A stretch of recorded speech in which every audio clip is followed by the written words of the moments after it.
Hi, welcome to the Online Marketing Institute webinar, Foundations of Digital Marketing for Marketing Automation Success. My name is Kim Albee, and I'm the president and founder of Genoo and our professional services agency called Content Zap. Genoo offers online marketing tools and marketing automation to small and mid-sized businesses. You can check us out at www.genoo.com.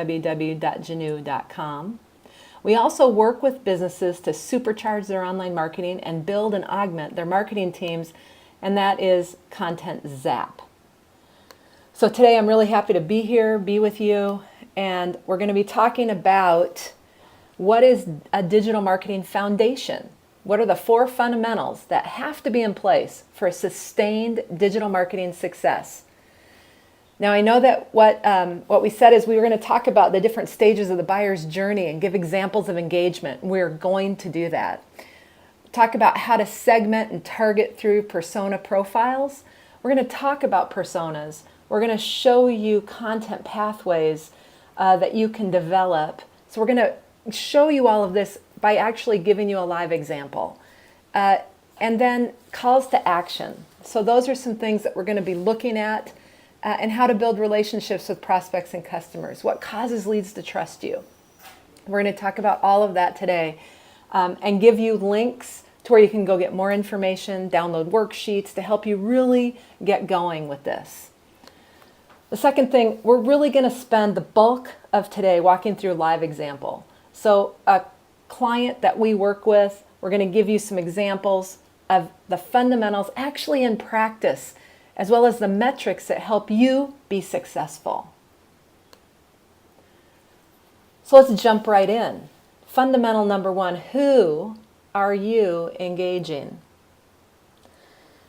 This is a really good question, and it gets at the heart of what mostly these fundamentals, I will just tell you right now, they are not glitzy, they're not shiny, they are the work of digital marketing. They're the things that must be there, must get done, but then having them be done allows you to have success across all the shiny objects, across all the new things that you want to play with, that people tell you if you're not there, you're gonna be irrelevant.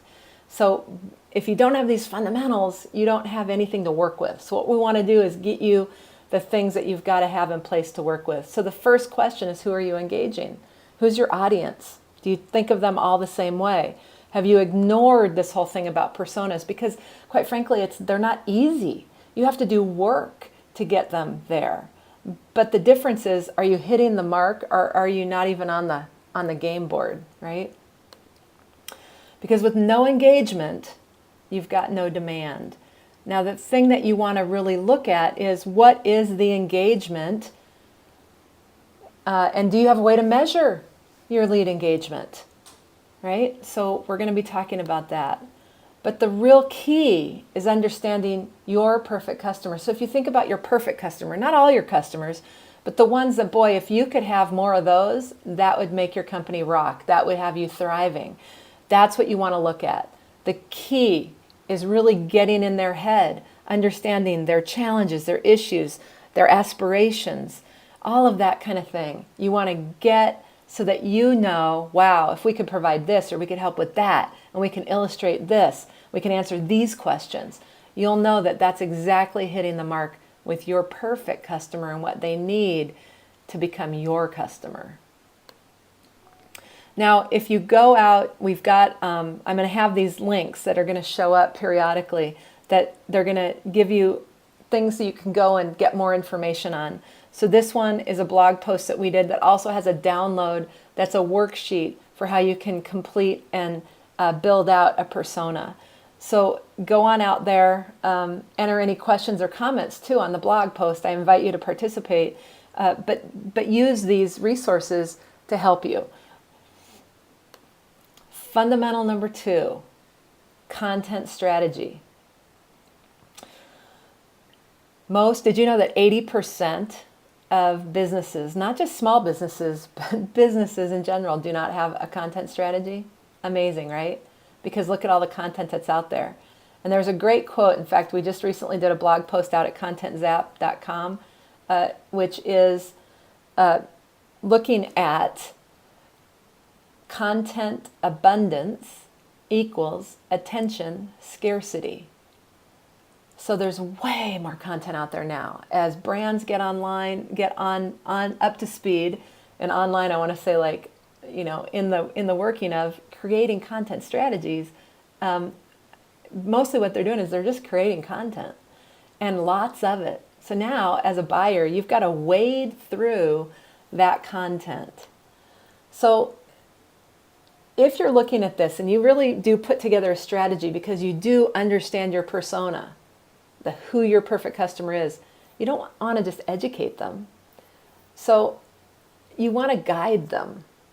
You want to marry your goals with their needs, their issues, their challenges, and their aspirations. You want to design and assemble content pathways that gives leads what they want and also delivers on your end game. I think this is where strategy is essential, because you don't just want to put stuff out there. So if you just put more and more content out there and you figure, well, we're just going to put it out there because we don't know what order or what way they're going to want to engage with it, that may be true, but at the same time, now you're just adding to their confusion. You're adding to the morass of content that's available, that's begging them to look at what they want is they want to be taken by the hand and guided. Human beings will look for the smooth, the fast path, right? The easy path.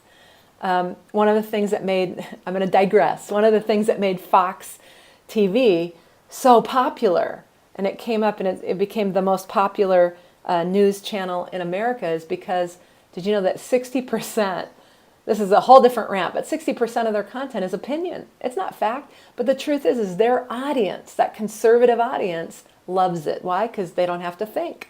They don't have to really analyze what's being said to them. It's like spoon-fed to them, and they know that Fox News carries their perspective, that will represent their perspective, so that they can shortcut their need to really do that research.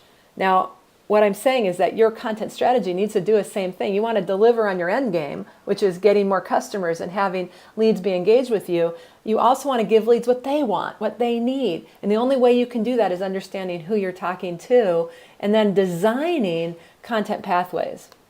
So we're not going to get into this either very much because it's so covered. We have blog posts. There's the whole online marketing, digital marketing certification curriculum that you can take, a whole class on this where we walk you right through it. We have webinars out at our site at genoo.com that you can go and watch that walks you right through this. And we have a how-to download with our latest blog post that I've given you a link so you can easily get to it, that you can go and read and really get at this. But basically what this is we're looking at a very simplified version of a buying process, right? So early in the phase, they're investigating, they're forming an opinion, and they're making a decision.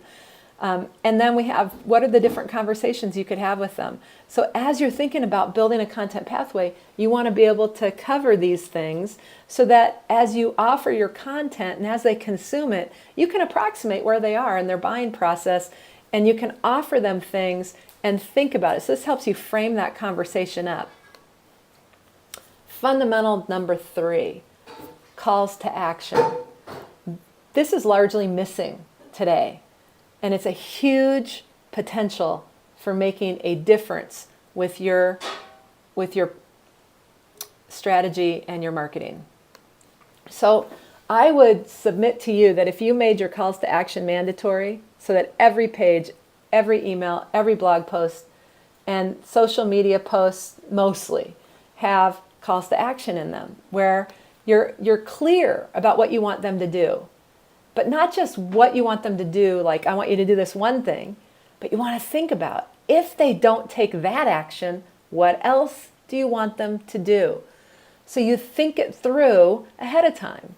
So you have your primary call to action, but you also have something else that they could do if they don't do that.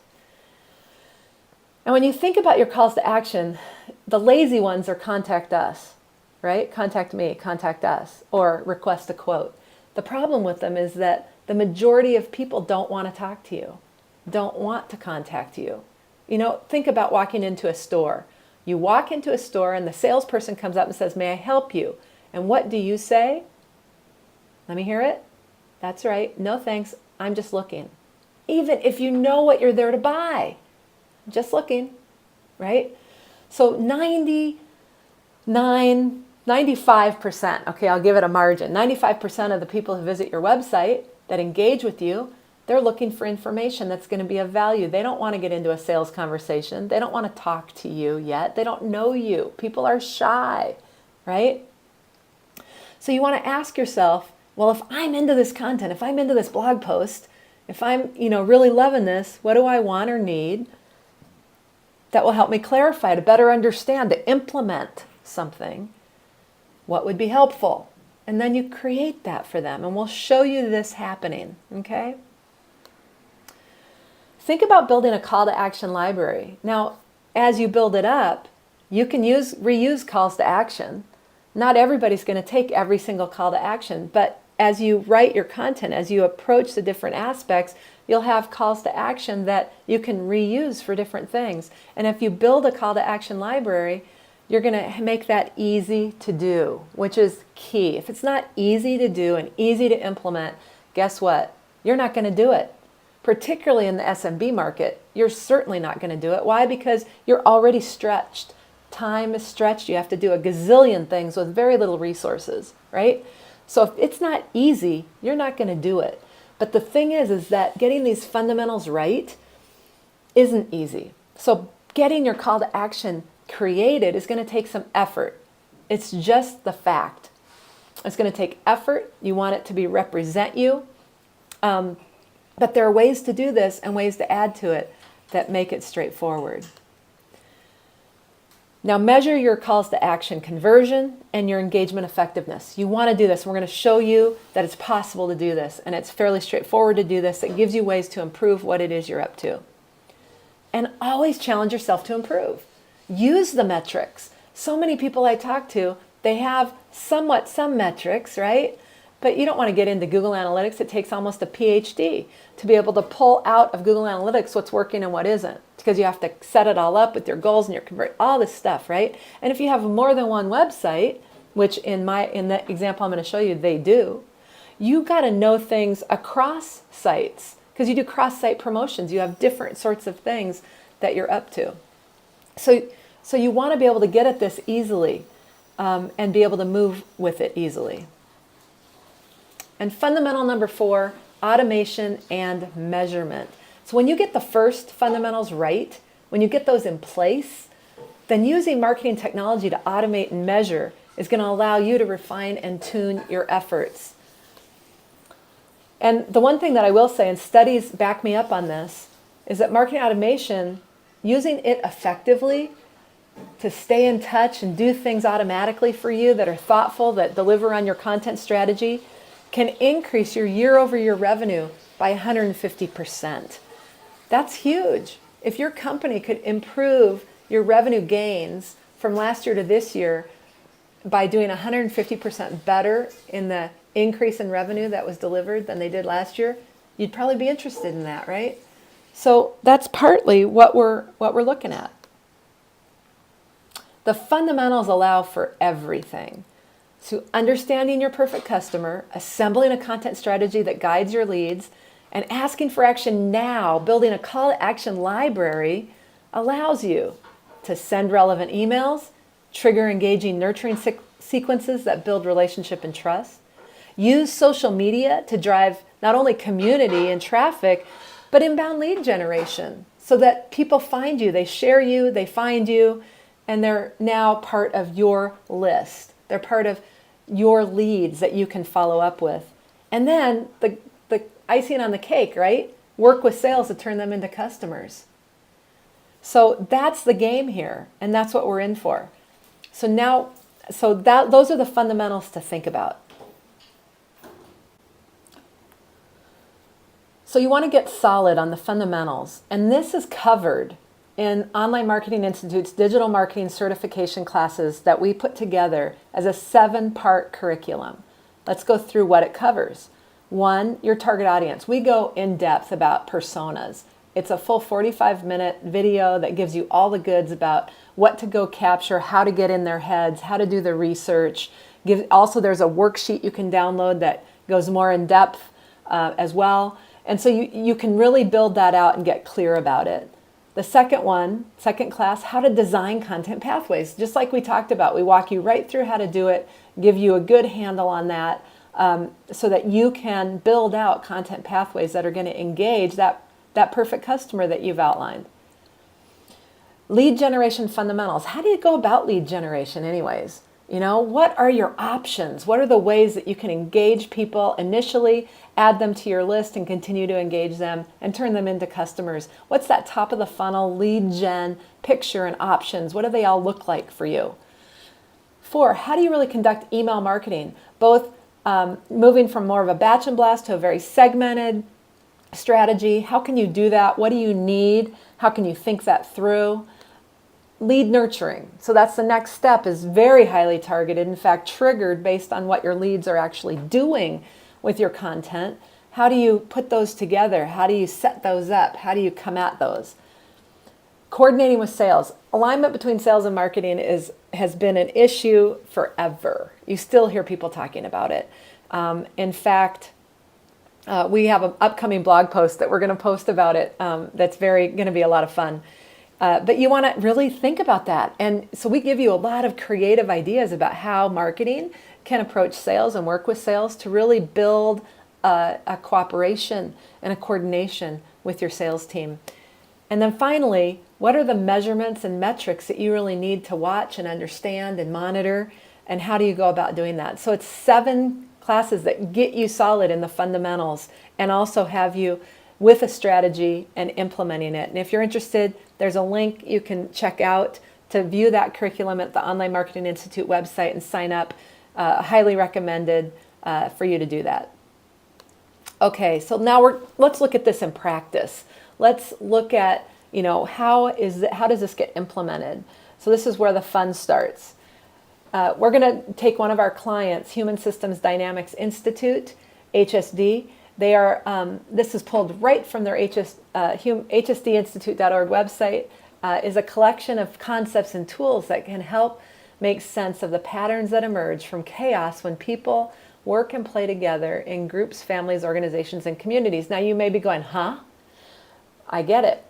What we did is we got involved when the principals of HSD, Glenda Eoyang and Royce Holliday, authored a book published by Stanford University Press entitled Adaptive Action, Leveraging Uncertainty in Your Organization. And we worked with them to not only design the website for this book, but also how they engaged with content and how they guided people, how they made it really accessible at the organizational level to people. These guys are super smart and they're great to engage with.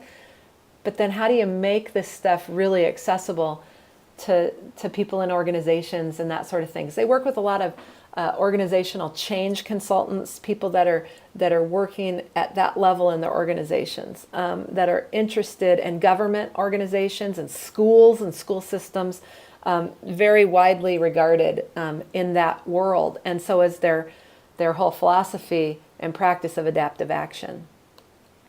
So first, we're going to cover the website. What do you do to think about your website and having it become an engagement device for you, not just an information all about you, but how do you make it valuable and interesting? So what we did was we designed a website that its focus was to guide visitors a step at a time. So it wasn't to give them 100 million things to focus on and choose your way, or it just takes them right through it. Provide calls to action as lead gen devices and nurture leads to grow interest in HSD's programs. They have certification programs. They have a conference coming up in the fall. And there's lots of ways that you could be engaged with them. And once you've gone through and you're certified, now you're a certified HSD professional, there's that whole body of folks that need to continue to be engaged. In fact, attend the conference, meet with others, find out what's working and what's not working and how they can really apply adaptive action better. So there's a whole engagement pattern here that isn't just about getting new, it's about continuing to keep those that have become certified engaged. So we designed this whole site. I'm just showing you the home page. But here's some of the early wins. within the first 2 days of bringing the site online, before we had done any integration with their Salesforce implementation, before we had done any of that, we got 6 new inbound leads in the first 2 days of the site being available, and one of them was deemed sales ready right away, and we'll get into that. And that was back in the fall of last year, and since January 1 of 2014, the reachable leads, those leads that they have in their list that are actually reachable, they aren't bad emails and they're not opt-outs, etc. Their reachable leads is up 37% just since January. They have 1,738 leads that have engaged with them since January 1st, like engaged, taken action. Those are distinct leads that have taken actions and done things. They've had over 3,000 downloads of their calls to action and the tools that they make available. And they've had 908 inbound leads generated that are organic leads to their site since they took it live. Now they're in a very niche deal, so this is some of what has happened. So let's look at the initial content pathway for this site. So visitors coming to the site, new to HSD, we'll click on the what, the so what, and the now what. That's the path. Start with what, then go to so what, go to now what. So that was one of the first things. Engaging with these questions is at the heart of HSD's adaptive action philosophy. So we wanted to bring that out front and center, make it very understandable, talk about the kinds of sticky issues that adaptive action lets you grapple with, and what people will gain when they apply adaptive action in their situations. And then there's a fourth call to action on the home page, which is Live It, a call to action about HSD's upcoming conference. So, come out to the conference, all of that. So that's right there on the home page as well. So then they go to the what page, right? So the what page continues the initial flow. So you have the tabs, what, so what, now what, which is that main content pathway. And then you have the primary call to action. That's questions for uncertain times. And that call to action, get started now, download your first tool. Tools that will help you get started. And we talk about, building your whole adaptive action toolkit. So we start them with their first tool, and then as soon as they get that, we put them right into a nurturing sequence that offers them 9 or 10 different tools that they could download and utilize, and how they can utilize them. So we do that in a nurturing sequence once they get their first tool. So we're priming the pump there. And we're talking about what is the what. So, and why do you ask what? What is that? What's the purpose of it? So we really talk about that on the page. And then the secondary CTA, so they don't take our primary CTA, here's the secondary one that might be interesting, the Goldilocks equation. Too much difference and groups fall apart, too much similarity and groups don't go anywhere. So how can you find a balance that's just right? We call that the Goldilocks equation. And that's the second call to action that we've got on the page. Now, both of those call to actions will take you to a particular download page that you can fill in your information to get the worksheet. So that's, upon completion, an email, and when they submit this, they fill it all out and they submit it, an email is automatically sent to the lead with a link to download the associated file. And we'll talk a little bit more about that in a moment. So what is that initial content pathway? Well, we've got the home page. We want them to click on what, come in, and these are for brand new visitors into the site. So we're talking about brand new visitors. We're not talking about their existing certified professionals. We're not talking about them. We're not talking about, so we have a very specific focus of this site, which is new people and coming in. Now, there's other ways that existing certified, adaptive action certified professionals can come in and engage with this site, and they do. But that's not the focus of coming into the homepage and what the homepage really wants to accomplish. So if they go to what, we offer them the 2 different options, first one, second one, and we send them out a set of emails. So we have different conversion points, and this isn't where leads are, but we want them to move from the homepage to the next page. That we can call a conversion. Then we want them to move from what to one of the CTAs, one of the calls to action. And once they do that, now we're in the lead gen step, which we're going to capture their lead information and we're going to send them that fulfillment email and then populate them, put them right into a nurturing sequence that offers them a whole set of 9 different tools so they can build their toolkit. So let's look at this. So here's where we talk about HSD has a bunch of sites. So you want to have metrics, and this is pulled right from Genoo. So the metrics for the last 30 days, here they are. Now, you want to look at, for any day, you can look at, now this just also gives you an idea of the different sites. There's 4 sites that we're managing. Adaptive Action, there's a consulting group called Adaptive Action Group. There's the HSD conference that's going on and has its own site. That'll happen in the fall. And then there's the main HSD Institute website. So those are the sites. You can see Adaptive Action, it hasn't been up for quite a year, I think. So it's now gaining traction. So basically, total conversions 35 across this, just on this one day, by the way. And how many at Adaptive Action and HSD Conference. And then you can click to see more details on any point. Or I can show overall details, but those are all the sites. So you want to see at a glance, how is my marketing doing across all of my initiatives that I might be cross-promoting or what have you. And as long as you control those sites, you can now get your metrics together for those. Now, if we looked at the overall detail, we would see this. So we could see that Adaptive Action had 1,036 traffic or visits, 89 conversions for 8.59% conversion rate. Now you can look down through different interests and things like that, and you can see the different conversions and what the percentages are.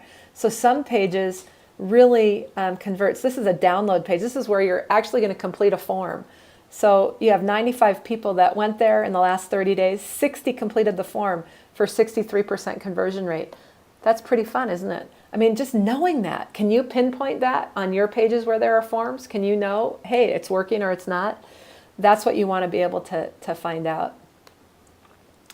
So if we just look at the home page, adaptiveaction.org, now remember, in our pathway, we want it to go home page to the what page, to the 2 calls to action. So we're going to now look at that. So here's the home page. Now we're just going to look at that overall detail, and we're going to see, if this is the home page, we're going to see, well, what brought people to the home page, and then we also want to see where did people go when they exited the home page, right? Because what we want to know is, did they go to the what page? And there's the what page right there. So we know that of the people that came in the last 30 days, 45 of them went to the what page, right? There's some that went directly to a blog post, but that's it. So they went into the what page. And so then we go to the what page and we say, okay, let's look at the same stuff in terms of what brought them to this page. And again, we have 13 different ways they came into this page, from where, and that'll say, whether they came in, this is from Google. If it was from email, it would show you it was from the email, and we'll show you that later. So you can see Google. You would see if they came in from Twitter. You could see that too.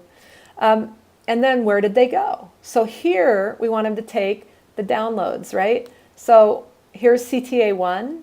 So we had 32 visits that went to CTA1. We have CTA2. Again, some of the top stuff, it's all happening. And they went to So What? So that was one of them too, is like the next step. So, and then of course they also looked at about Adaptive Action. There's people that will do all kinds of things, but what are they taking the main calls to action? And you can see that, yeah, in fact, they are. And if we look overall at this particular page, which this is its URL for this what page, if we look at it, it's converting at 47%. That's pretty cool. In terms of people taking the actions we want them to take. Now there's a lot they could take. We've got the 3 main ones that we've highlighted in the design and in the way the page is built that is converting at 47.3%. So not bad. Now if we look at the lead capture on that CTA1, this is the people completing the form. What we want to see is they went to the thank you page. That's what shows up after the form is submitted, right? So you're starting to see, yep, they did that. Now, not everybody did that, but a huge amount of people did that. So, in terms of the numbers of visitors and how many visitors actually submitted the form. So you can see that there we are.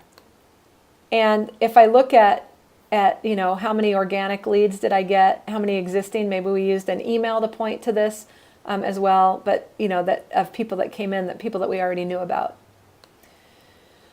And we look at same and different. Now, of the 104 people that came to this landing page, 23 submitted it for 22%. Now, we could work on improving that. We could look at, now we've got something we could look at. We could put together a different kind of a page and see if it converts better. All of that, but still not bad. So then the email goes out. The email is triggered automatically, right, to go ahead and get the download. So we can verify that their email address is good. And let's look at the top level aggregate emails. Now what you need to know, so these are the top level aggregate emails. So you got your recipients and your open rate, the total clicks, etc. Now you can see this is how many, 378 downloads and 48 page views. And I could click on either one of these and see exactly what file got downloaded, but we kind of know which one it is. There's only one here. And which page view, right? What pages got viewed. Maybe people just went to the site and they started clicking around there and went beyond that stuff.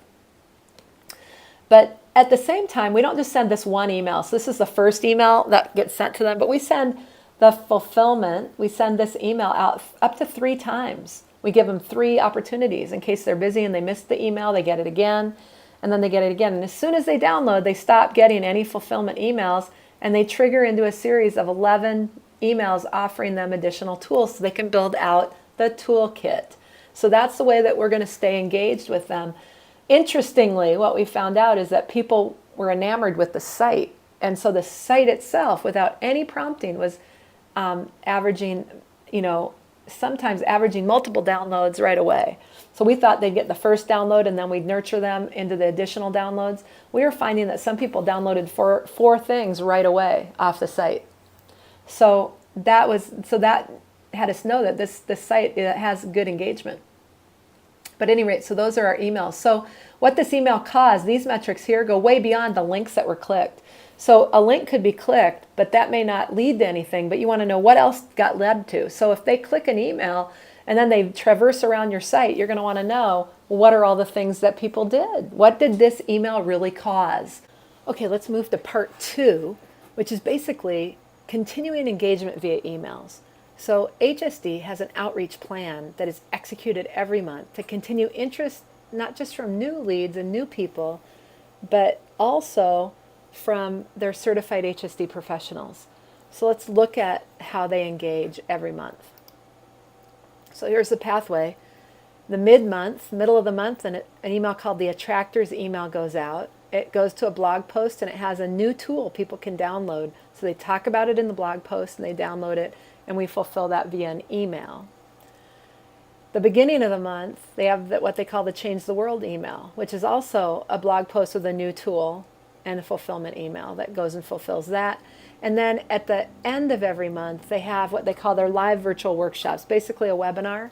And we send out 2 days ahead. We'll send out a webinar invite, and 30 minutes before the webinar starts, we'll send out to remind everybody as well so that they can come in. Then we send the replay information to those who registered so that they can go out and watch it. And we also include a link to register for the next one right with that replay webinar. So that's how those communications happen.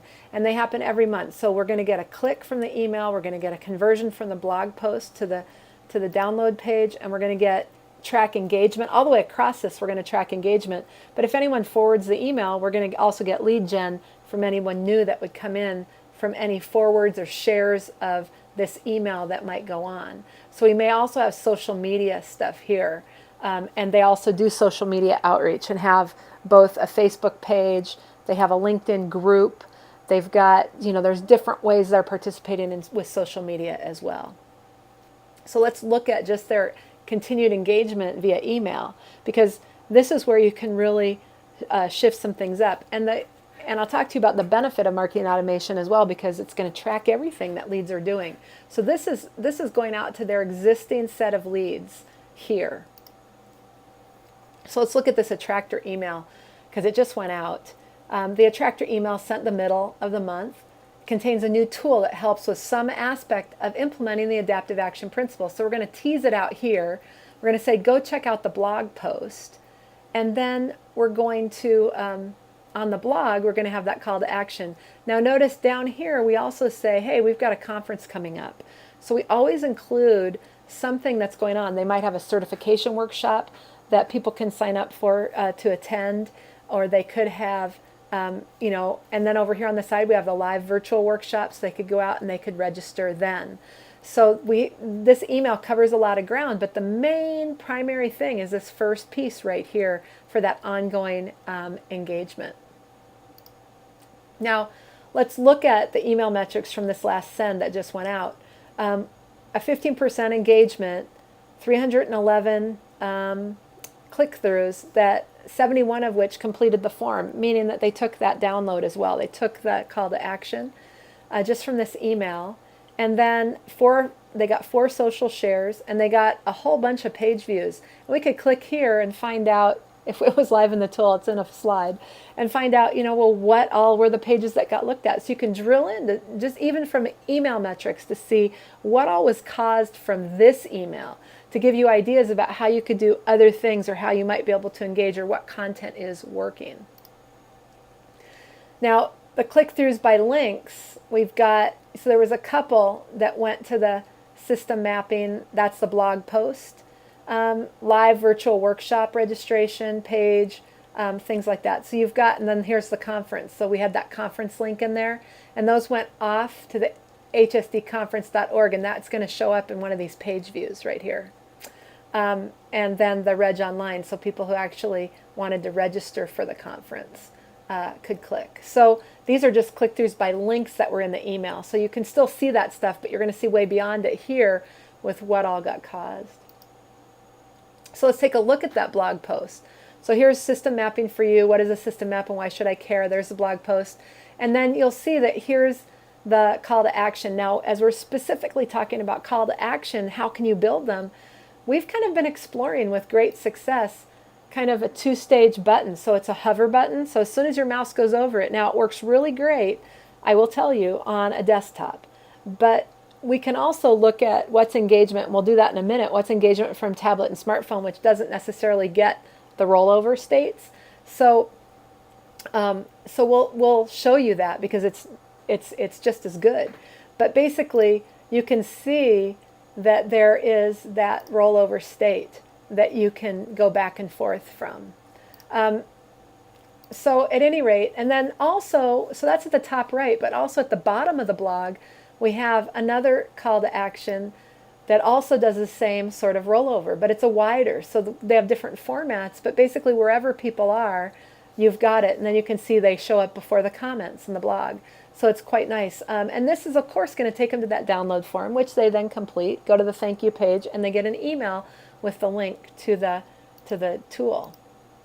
So you can see that you've got that. Now let's look at the conversion from this. So if you can see this page, and this is the blog page, so there's all kinds of things that could drive traffic to the page. It could be social media sharing, it could be whatever, but specifically what I've called out and just copied over for this is the email. So we can see exactly that the 2014 August Attractors caused 228 visits from 159 leads, and they exited to the download to download it. So when we look at this, we also can see that we got system map column B 85, and we have 2 new blog subscribers. So that's pretty neat. I can go and look at all the leads. I can drill in however I want here. So, you know, Google Analytics could deliver this, but they couldn't even come close to telling you who they were. So the value is when you're doing marketing automation and you're really wanting to see who's sales ready and all of that, is to be able to drill all the way through what's working and who are these people, right? And then whether they came from a desktop, whether they came from a smartphone, and whether they came from a tablet. So like we said, you know, there's all this stuff about responsive design. Now, I will tell you that this blog is not designed for responsive. And I would expect, if responsive design was really, really, really, really important and necessary, I would expect to see very low conversions here.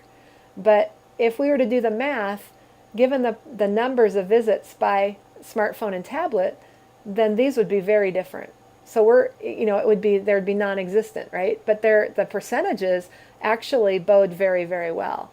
So there is all of this, and you wonder, there's not been the studies done, and we have a blog post on this actually that's out in LinkedIn that I posted that talks about how responsive doesn't necessarily deliver. And there's only been like maybe 2 studies done. So while everybody's jumping on responsive and all of that, there's only been like 2 studies done from a lead gen perspective. Do you give anything up when you push all of your calls to action to the bottom, which is what happens with the current thinking around that. But then overall for the page, we're talking about overall for this blog now, no matter where the traffic came from, not necessarily just the email, but we're converting 37.5% of the traffic from this blog. So that means they're taking that call to action, which is awesome.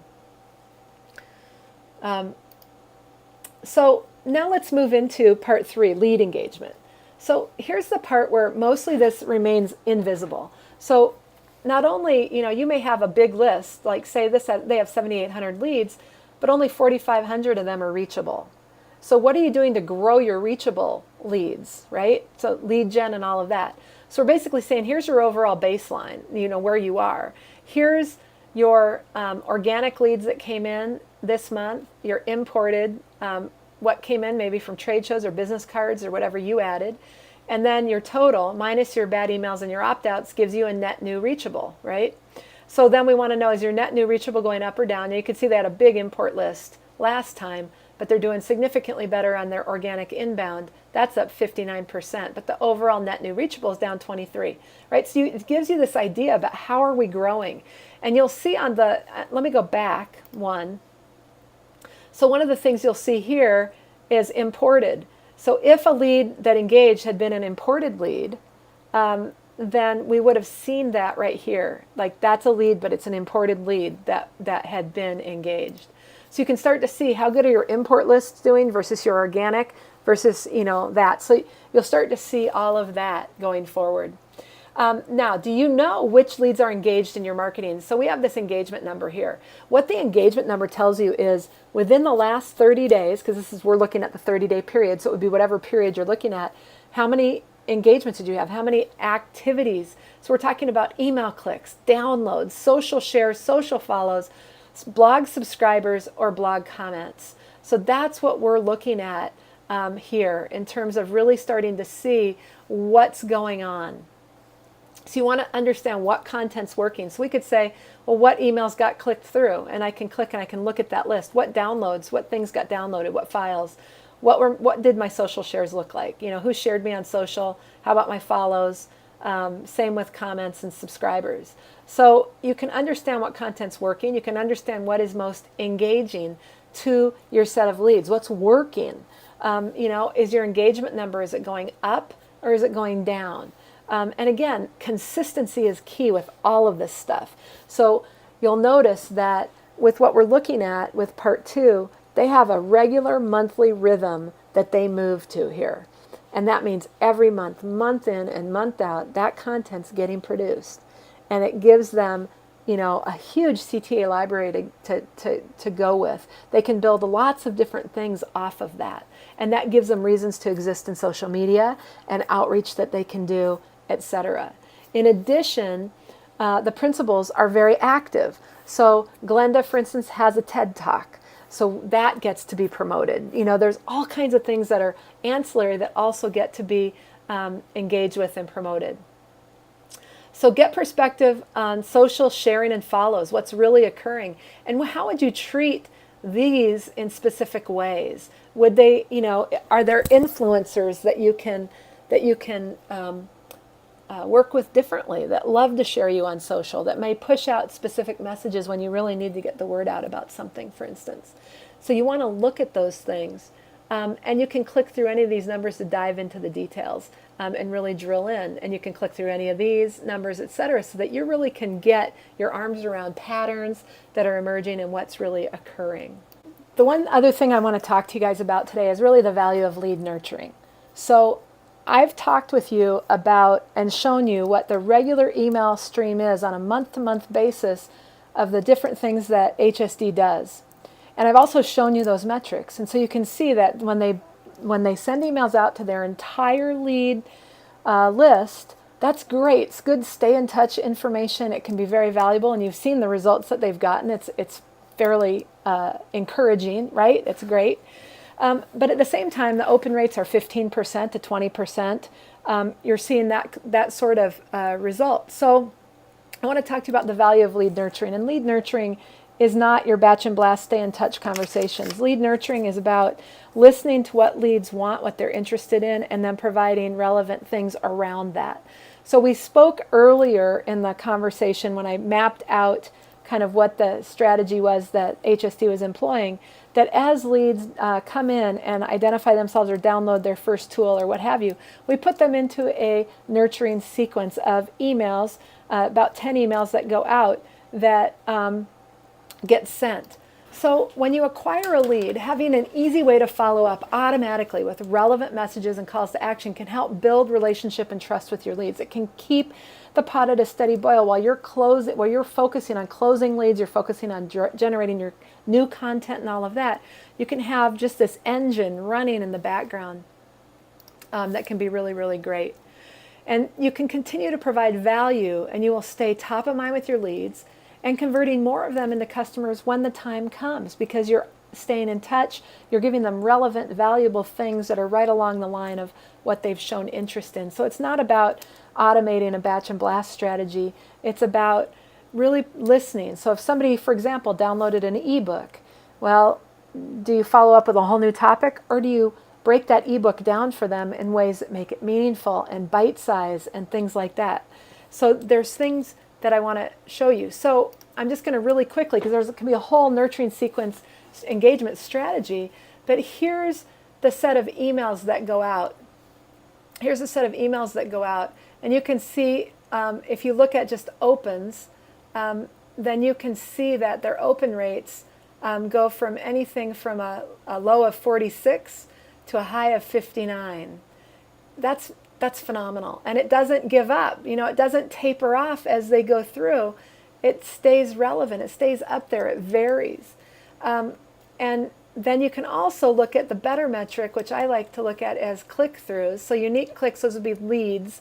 Not a lead that clicks 5 times in unique clicks is still only counted once, right? So, if you look at your unique click-through percentages, look at that, ranges from 42% to 63% click-through. And that's really a much better gauge of engagement than an open.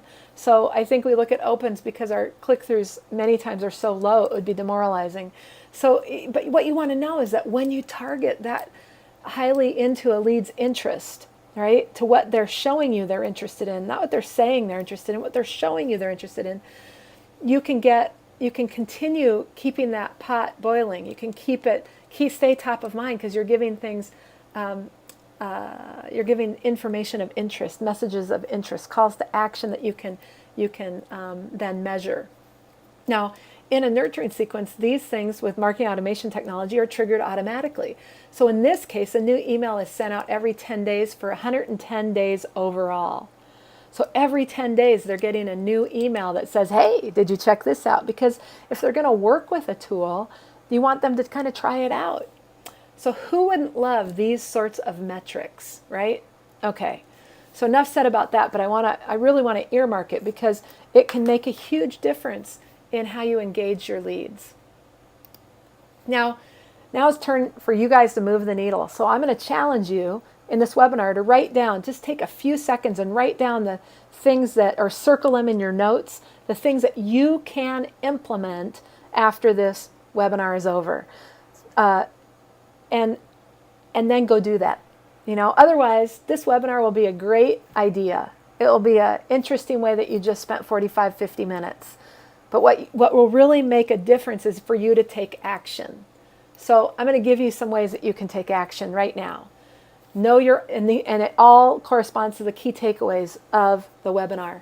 So know your audience persona. If you haven't defined your personas, then get busy.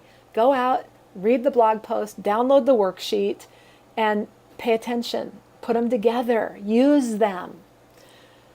Secondly, use those personas to develop a content engagement strategy. Go out, read our blog post, download the Content Pathway how-to. It'll have other things that you can also engage with that totally highlight how to really work with content pathways. We have more content than just that in the download that we'll point you to. And make calls to action mandatory and fun. Have fun with it. If you're not having fun with it, trust me, your leads are not going to have fun with it. So if you need any help with your content strategy or calls to action, go out and check out our Content Zap site. Contact us. We would love to have a conversation with you to add value to your process. We'll do that complimentary as well. So I'll extend that out to you guys, but go for it, Automate with marketing technology and leverage comprehensive metrics you can only get from marketing technology like Genoo to continuously refine and improve. So to that end, go check out Genoo.com. Ask us for a live demo. Talk to us about what it could be like for you guys. Try to live in that world. Like, Guy, what would I have to do? What would that look like? We'd love to have that conversation with you. And then finally, complete the Online Marketing Institute's digital marketing certification curriculum. There's the link. Go to that link. Sign up. Check out the curriculum. Complete it and get yourself certified. It walks you through all of this in a lot of detail. Okay? And then we also have offers with that will work with you while you're going through that curriculum to really answer questions and things like that. So literally, it's worth its weight. So those are the key takeaways. So right now, write down what you're going to do. Make a note, circle it. How is this webinar going to have made a difference for your results that you get? Because that's the important piece here. Okay? And then finally, thank you. There's my email address. Feel free to contact me, email me your questions from this webinar. I'd be happy to address them. If you'd like to have a conversation about your digital strategy and how you can create one to deliver the results you need, we'd love to talk with you. Just let me know. If you'd like comprehensive marketing tools with complete metrics and capabilities, please consider using Genoo or checking out Genoo for your marketing automation needs. Again, like me on LinkedIn, add me to your network, and follow us on Twitter. We would love all of that. And here's to your success, and thank you so much for your participation today.